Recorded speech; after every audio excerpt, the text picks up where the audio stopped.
All right, so now we're kind of going to do the reverse of what we were just doing. This time I'm going to give you information about the ratios in that quadrant, and we're going to see if we can figure out what quadrant we're talking about. So first quadrant that we're talking about, sine is greater than 0 and tangent is less than 0. All right, so if you think about it, we know they're all positive in quadrant 1, and sine is also positive in quadrant 2.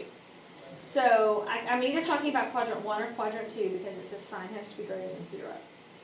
But tangent is less than 0. So what quadrant am I talking about? 1. Quadrant 2. Oh, yeah.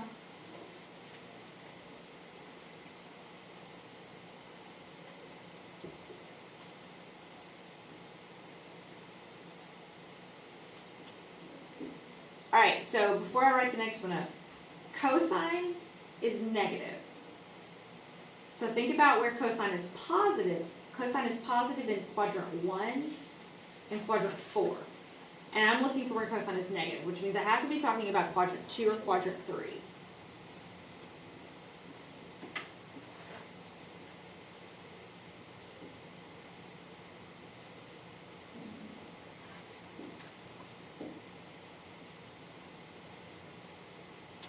Well, now they said secant is negative. So secant is actually cosine's buddy.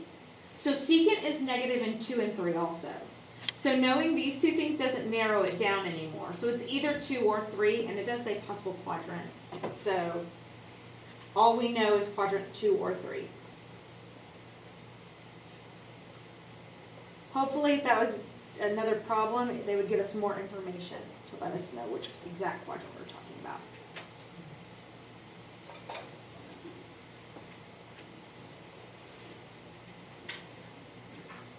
Okay, so let me give you the ranges of the trig functions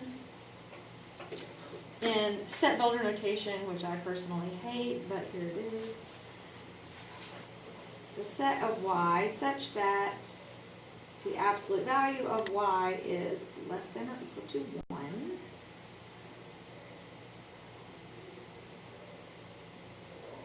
All right, cosine is always going to come out to be a number between -1 and +1. Tangent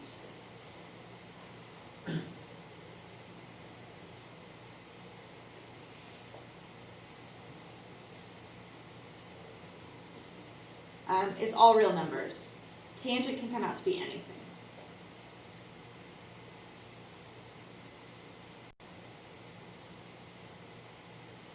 And secant, y is the set. The absolute value of y is greater than or equal to 1, which means it's negative infinity to -1 in union with 1 to infinity.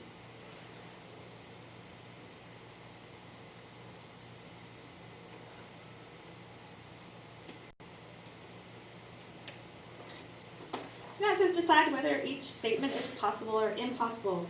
So they give me sine of theta equals 2.5. Possible or impossible?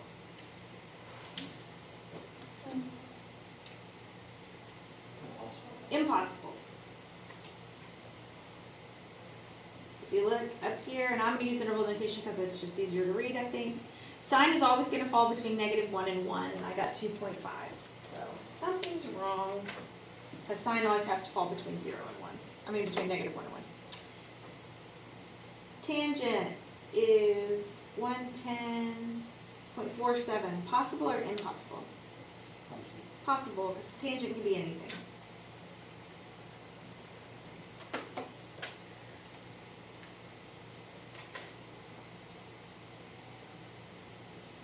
Secant equals 0.6. Possible or impossible? Impossible.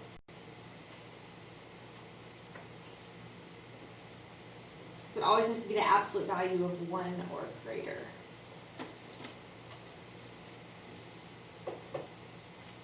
Okay, so now let's suppose that angle of theta is in quadrant 2.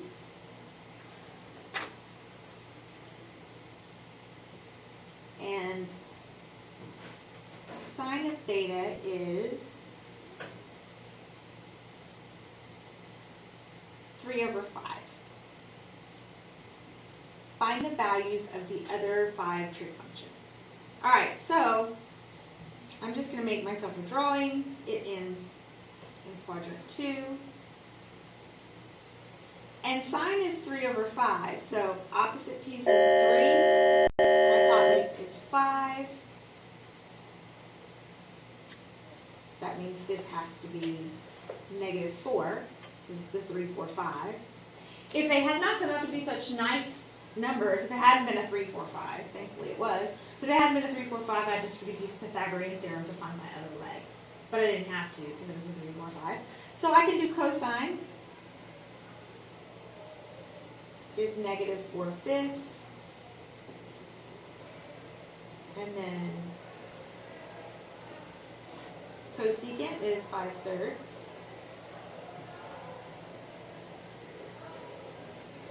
Tangent is -3/4.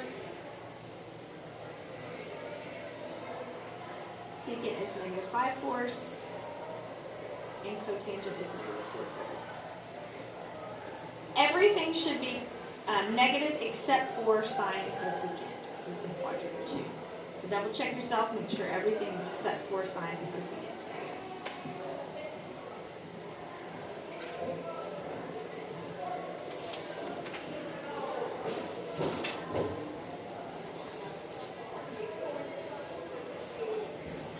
All right, everybody okay so far?